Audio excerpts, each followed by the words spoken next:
All right, we have new details tonight on today's mass shooting in Midland where 10 people were shot. One of those victims died as well as a gunman. The shooting sparking an hours-long standoff with officials identifying the man responsible as 45-year-old Victor Villarreal. Now, investigators say he was wanted for the capital murder of a Midland officer from an incident earlier in the week. He allegedly opened fire on the officer during a pursuit. Sydney Jolivet with our sister station has the latest details.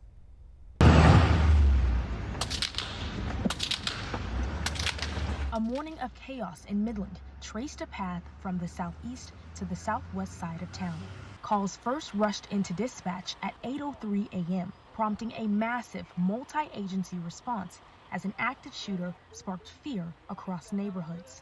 My officers responded and quickly escalated into an active shooter situation in which I had several officers pinned down behind a patrol vehicle. The Texas Department of Public Safety says the suspect, identified as 45-year-old Victor Mata Villarreal of Odessa, barricaded himself inside an abandoned veterinary clinic in the 4600 block of West Wall. Villarreal opened fire on both officers and bystanders before law enforcement established a perimeter. For those caught in the crossfire, the confusion was immediate. We saw the 18-wheeler in the road, assumed that it was a wreck, came outside to see what was going on with the wreck, and then while we were out here, the shots started ringing, and there was a couple of ladies who were a little confused by what was going on. They were on the ground.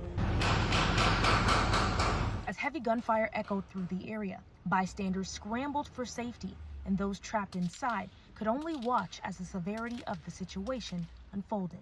There was a person down, but we never saw the shooter. Yeah, we saw one person. We assumed like lying on the road. Yep. Service road or the service road. Meanwhile, neighbors received alerts on their phones. Responding to early confusion, city officials explained how high-stakes geographic warning texts were utilized. We have a geographic perimeter system that we are able to specifically identify cell phones that are in the geographic perimeter that we're trying to close down. So those people within that geographic perimeter received that text message to stay in place and not to get out and drive around.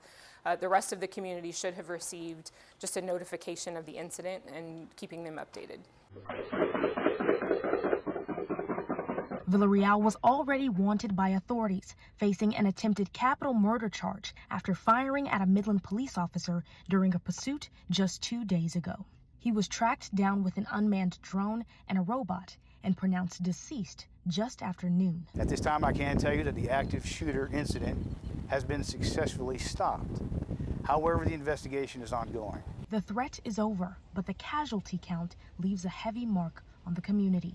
Please pray for Midland. Most importantly, please pray for those impacted. There's a lot more work to be done, and there's a lot more strain and stress and sorrow for our community on the other side of this. The Texas Rangers have officially taken over this active investigation. In Midland, I'm Sydney Jolivet, News West 9.